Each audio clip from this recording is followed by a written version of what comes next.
Oni ndine Jack ndiye takulandirani pamacheza tagwira ndi chakumwa chanu ine changa icho chili mukapu tumbler ya purple tenticheze azake zosiyana macheza ndocheza zosiyana program yathu yenyuwa ninja weekend focus izikhala ya mtundu wina imene chakhala ya mchizungu sikhala ya mchichewa macheza awa ndi amene tizichita mchichewa tikhala zogawana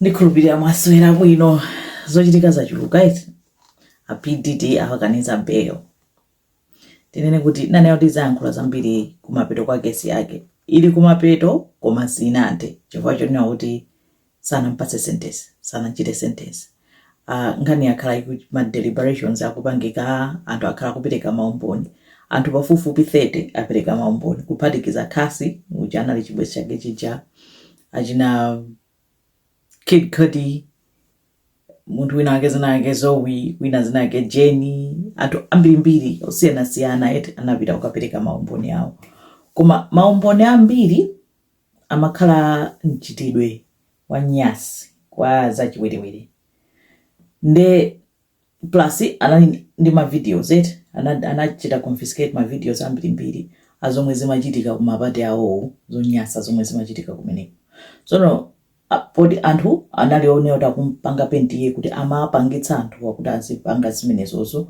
ngati kuti akwapanga force siwa makhazo sezezo kuti aya mapanga anthu drug amatani zambirimbiri eti koma zikusonyeza kuti malinga ndi verdict mene adulukira kunena kuti wapezeka usalakwa pamene anthu imeneyo chomwe wapezekera usalakwa nchonena kuti nawonso anali ndi maumboni awo osonyeza anthu amapanga zimwe akufuna samachita force amapanga okha chimodzimodzi khasi ex-girlfriend uja anapereka umboni wamene amazunzikira chani koma side ya Diddy yasonyeza kunena kuti samamukakamiza kwenikweni zambiri zinayizonena kuti olo akhale kuti Diddy pena ulendo wina anapereka umboni onena kuti Diddy amata akudwala mutu iyeyu nzimayiyu ndi amene anapanga decide zoti apange chiphwando cha chisembwerezo sezo kumachita kuchita haya yekha mahule kutani ndi zinzonena kuti sizinamwendere zasonyeza kuti nayenso amadani amapanga nawo mwaunyinji edi nyasizo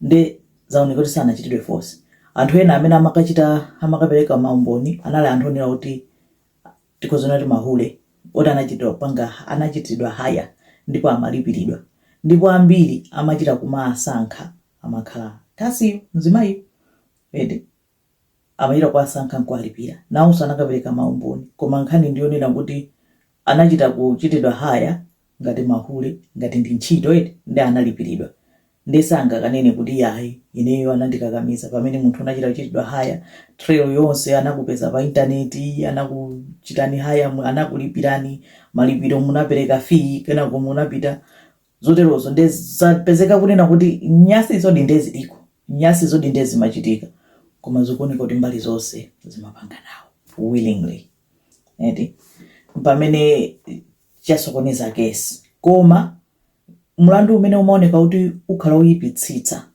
unali mlandu wa racketeering amamukhulupirira unena kuti ali ndi criminal organization yoti amapanga zinthu zoopsa chanjani koma akanika wapanga proof kunena kuti ali ndi criminal organization nde wapezeka usalakwa mlandu umenewo ndi umene ukanamukhazika PDD mundende moyo wake onse edi nde panali milandu yommenya ngati khasi uja koma imeneyo inadutsa nthawi amati inadutsa statute of limitations so sanga mzenge mlandu lonso makhala ndi limited pali zina zonena kuti ukhoza kukasuma after 10 years sungasumeso ndi nzonena kuti zinadutsa akanakhala kuti anasuma mwina 3 years ago bwezi atatani bwezi pali mlandu wina koma izozo zinadutsa statute of limitations nde wapezeka olakwa pa milandu iwiri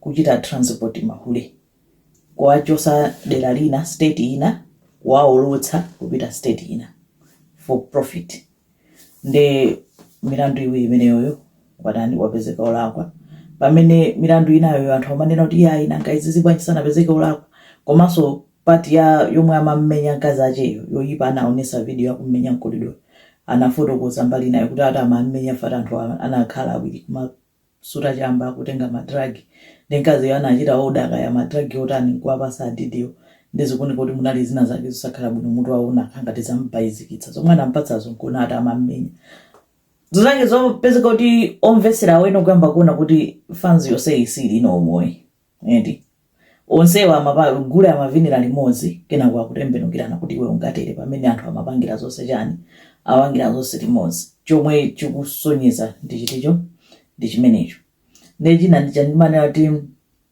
anawakalipira ndi ndipo mukoti pacha zimene amapanga amati ati akakhala mkoti mucha amayang'ana jury anthu 12 anthu oweruza akuti basa azingoyang'anisisa ndi azapasa timasaini tina mpaka nakumafika ponena kuti akuti I know you kuma avanga jury almost like I don't know kuti afuna utantauza kuti chani akamati I know you azialoza chani de zana akalipira kuti tikuthamangisani moni mukoti nde after iyi yaoneka ngati kuti kwa iyeyo ndi victory chifukwa chonena kuti milandu akumuzenga iwiri yeti ampeza ola kwa milandu iwiri yonena kuti akhoza kupeza kuti amumanga kwa 10 years maximum milandu yonena kuti it carries the maximum of 10 years each milandu iwiriyo koma pa 10 years ipo ndipo kuti akampeza olakwa sanga save kuti aseva kuti 10 plus 10 kuti akhala zaka 20 no amachiseva concurrently so nizoti ngati atampase 10 ndi 10 ndekuti atani aseva nthawi imodzi kayampasa 5 ndi 5 ndekuti aseva 5 years nthawi imodzi 5 ndi 5 10 years koma iseva nthawi imodzi ndekhala 5 choncho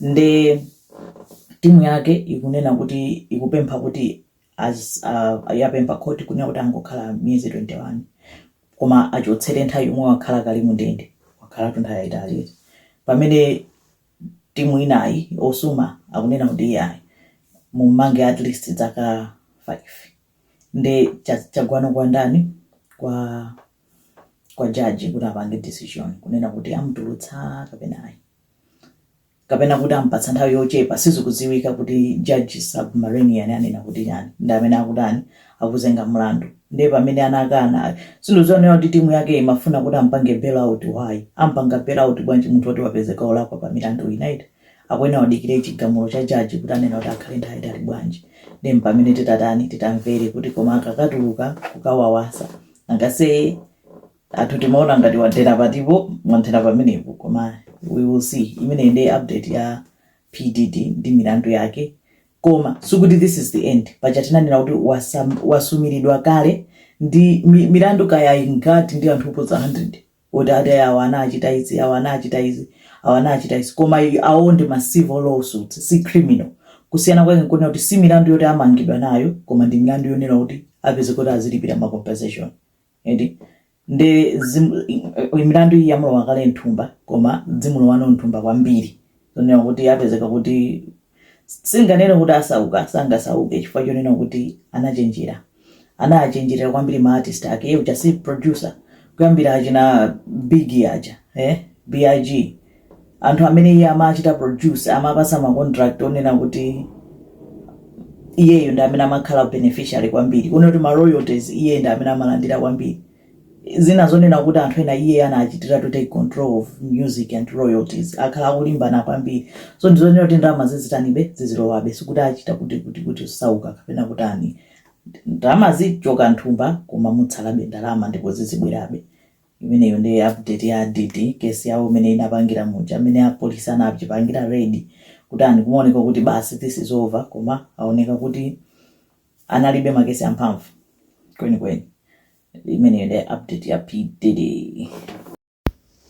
nde munkhani zina munyanja ku Atlantic Ocean uko koma kumbali ya ku Caribbean kunali cruise anthu amapita pachama kakwera ma cruise cruise ship zosiyana iyi nde inali Disney Cruise Line edi yayikulu kwambiri chishipi chachikulu kwambiri chonyamula anthu 4000 choti chili ndi madeka 14 and anthu ogwiramo ntchito okha ndi 1500 ndi cruise ship chachikulu kwambiri, anthu amalipira ndalama zambiri, mmakhala zokongola mmenemo zochitika zabwino, makhala ngati suli pa nyanja ayi, amakhala kuti zimaoneka kuti uli pa nyanja ukakakhala mbali mmadekamo kumayang'ana madzi, koma otherwise mkatimo muli chilichonse, majimu, ma swimming pool, maholo opangira zinthu zosiyanasiyana, ma activities ambirimbiri, zinthu zokongola kwambiri, komanso ndi zoopsa iti nangasi ndi shipi sunganeneretu.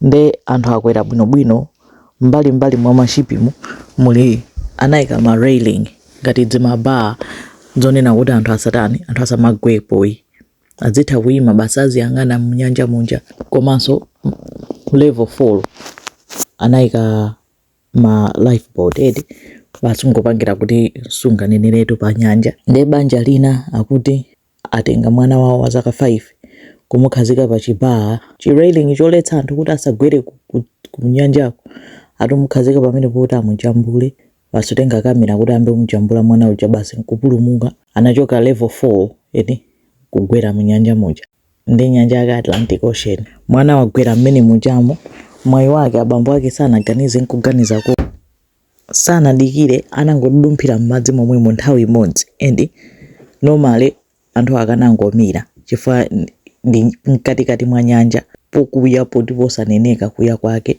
Anthu ena nthawi yomweyonso apanga ripoti sangasanga kuti anthu mwagwera anthu m'madzi. Ndi ifetu abambo anadumpha nthawi yomweyo kuti mwana akugwa nawonso nkudumpha, apeza kuti mwana uja kugwera m'madzi muja asanasowe, asanatengedwe ndi madzi, apeza kuti amugwira ndi amasambira pamene pachapa. Koma nangaso sishipi kuthamanga sizichedwayi, munthu umatha ngokokoloka basi sakuonaninso ni momira. Koma mwayi anthu amene anachita ripoti nawonso anachita changu, atumiza boat athamangira mpaka nakapeza, atanali m'madzimo between 15 to 20 minutes. Ndi nthawi yayitali yoti akanatha kutopa nkumira, koma apulumuka. Kwina kuti ngoti chibwana chabe kumanijambula mwana pamalo ponena kuti poopsa ngati pamene popweti, koma nkhani yake yatha bwino, apulumuka.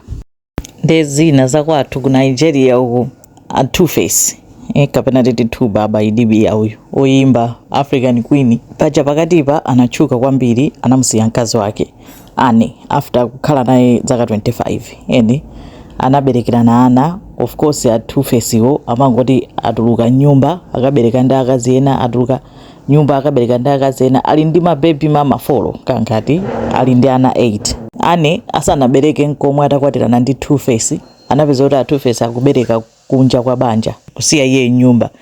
Ndezo sezo Annie apirira zaka zonsezi kufikira a Two-Face anataya nkukapeza ndani Natasha akangati alanda banja, akhala kunyada pakatipa kuti alanda banja iwo ndi akhala mtendere wache wa mamunayu, akhazikika zoyendayenda asiya. Ndi anthu angodabwa kuti anapita pa podcast a Two-Face kumakayankhula pamene popo, mayankhula zomwe ankayankhula akalero ali ndi yani kumanena kuti ayi munthu wa mamuna. I will talk for my own self. I don't go talk about man not built to just sexually deal with one woman. Man is not built to be heart and love. If you give you calm down. Heart, love, respect, and say, oh, this person is my person. It fits. But sexually, it is impossible for man. Satha kukhala ndi mkazi mmodzi yekha, chilengedwe chake amafunika akazi ambirimbiri. Chipongwe chokha mpanga mkazi woyamba icha akhangatinso akutani akubwerezaso apapa ali ndi ndani ndi iyeyu iye amene amadzitenga kuti iyeyu ndi akhala mtendere wache. Ndezikuoneka ngati shege wafika too fast. Ende kunena kuti basi ule muja wachoka kale, akupanga zomwe amapanga nthawi zonse. Amaona ngati awasintha a Two-Face iwo, koma Two-Face ndi wankulu, munthu wa zaka 50 chakuti sunga msinthe. Eti kunena kuti wangochita inherit mavuto onse andani Annie uja, pamene Annie ayamba kuchita shaini sopano. Zimaoneka ngati akusekedwa, akunyozedwa, koma zikuoneka ngati kuti game yatembenuka. Hi, it's me, the neighbor. Can you open the door, please? And you spoke to my husband, so that's why I want to discuss with you. I spoke to your husband? Yeah, you did? Didn't you? What do you mean? Did you speak to my husband? Yeah, I dropped the package off. I dropped the package off. Obviously, he wasn't in, so I dropped the package off and he collected the package. And that was it? Why did you speak to my husband then? Completely, of course. Because I had to drop off the parcel like a good neighbour. It was delivered to my house. So obviously, I delivered it off, dropped it But off. you shouldn't speak to my husband without my knowledge. What do you want me to do then? Should I just leave it outside to get stolen? Sorry? It won't get stolen. Just don't speak to my husband, please. Just leave it outside next time. Yeah, next time I'll leave it outside and you'll have no parcel to go home to because it will be stolen. This area is notorious for parcels getting Yes, just leave it stolen. outside. Don't ever speak to my husband again, okay? But what do you mean? What's your problem? What's your issue? Well, I'm not happy. I don't when understand. You speak to my husband. I'm not happy about it. Yeah, you understand? I think you've lost your mind, my love. I think you need to go and have a sit down and have a cup of tea. I think that would be the perfect thing for you to I do. don't think tea. All right? I just don't want you to speak to my husband like that. kwinapo zikomo kwambiri mukhale ndi tsiku lopambana zikomo